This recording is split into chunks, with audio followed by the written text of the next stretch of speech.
Bonjour et bienvenue dans cette quatrième vidéo de nos explorations sur le thème de la méditation au travail. Ces thèmes s'inspirent des chapitres de mon livre Je médite au travail aux éditions Vuibert que vous trouverez dans toutes les bonnes librairies. Aujourd'hui, je vous propose d'explorer le thème du stress et plus généralement de rester stable au cœur de la tempête.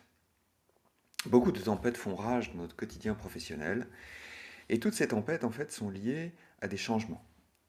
Un changement d'attitude d'un collaborateur, un changement d'organisation, un mail qui surgit au moment où vous partez, vous quittez votre travail, etc., etc., etc.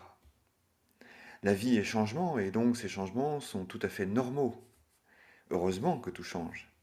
Néanmoins, ce qui va être difficile, ça va être de trouver la bonne relation à tous ces changements. Vous avez remarqué que peut-être vous essayez de vous agripper à une réalité, celle que vous voulez, alors que la réalité qui vous est montrée par la simple existence des événements est tout à fait différente. Et cette différence entre ce que vous voyez, ce que vous constatez, et ce que votre esprit essaye de vous faire croire, génère ce qu'on appelle le stress. Cette tension forte qui, petit à petit, s'inscrit en vous comme quelque chose qui devient la norme. Et lorsque ça devient la norme, eh bien, si le stress est normal, pourquoi s'inquiéter? La difficulté, c'est que le stress a des conséquences très fortes, bien sûr sur notre humeur, mais si ce n'était que ça, mais aussi sur notre santé. Et donc pour éviter que le stress ne soit trop dommageable, qu'il soit un élément envahisseur de notre vie en permanence, comme si nous étions conquis par une force extérieure, par un pouvoir extérieur, eh bien, il serait intéressant de repérer ces signaux et de voir que finalement, il est assez simple de reconnaître que nous sommes stressés. Il y a 4 grands signaux que vous pouvez repérer très facilement. Mais pour les repérer, il convient de se poser, de prendre un petit temps, voilà, juste quelques instants, peut-être 1 minute, 2 minutes, fermer les yeux et puis voir comment vous vous sentez. Et là, vous allez pouvoir reconnaître que peut-être il y a des tensions dans votre corps, que peut-être votre esprit est agité ou confus, que peut-être il y a une émotion qui est présente et qui vous traverse.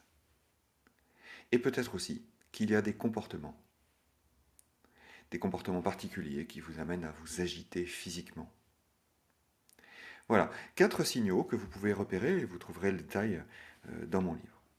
Et ce que nous apporte en fait la pleine conscience dans ce cadre-là, c'est justement de favoriser la conscience que le stress est là et de passer à ce qu'on appelle la réponse. Vous avez remarqué que finalement, quelque chose change, vous vous agrippez à l'idée que ça ne doit pas changer ou que ça doit être différent de ce qui change, et du coup, vous vous trouvez en situation de tension très forte. Alors vous poser est nécessaire pour pouvoir observer cette tension et passer de cette réactivité au changement à cette réponse que vous trouverez dans cet espace de la pause. Je vous propose un tout petit exercice pour conclure cette vidéo. Euh, un exercice où vous pouvez prendre le temps de vous poser quelques minutes, à un moment où vous sentez que c'est calme pour vous, que votre environnement ne sera pas sollicitant. Et 2 questions que vous pouvez amener, plus une troisième en bonus. La première question, c'est je suis stressé quand 3 petits points. Quels sont vos stresseurs? Qu'est-ce que vous remarquez comme étant familier dans ce qui vous met en tension? Et puis la deuxième question, c'est quand je suis stressé? 3 petits points. Autrement dit, quelles sont vos réactions à ces stresseurs? Alors par exemple, vous pouvez être stressé par le temps, par le fait que vous ne sentez pas capable de résoudre une question dans un délai donné ou pour arriver à l'heure, à un rendez-vous. Ça, c'est votre stresseur. La réaction à votre stress, quelle va-t-elle être?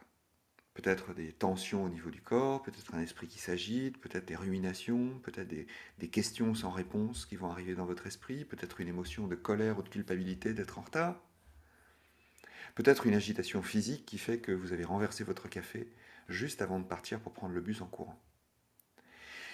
Et puis la troisième question bonus, c'est qu'est-ce que je pourrais changer?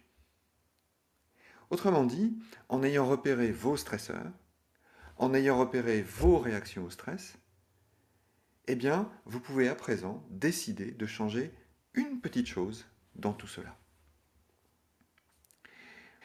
Je suis stressé quand? Trois petits points. Quand je suis stressé? Trois petits points. Et si je changeais quelque chose? Voilà, chers amis, j'étais ravi de partager cette courte réflexion avec vous. Vous trouverez beaucoup de détails dans mon livre. Et d'ici là, et d'ici la prochaine vidéo, sur le chapitre 5, qui sera sur le thème de l'écoute, eh bien, je vous souhaite une bonne journée et prenez soin de vous. À bientôt.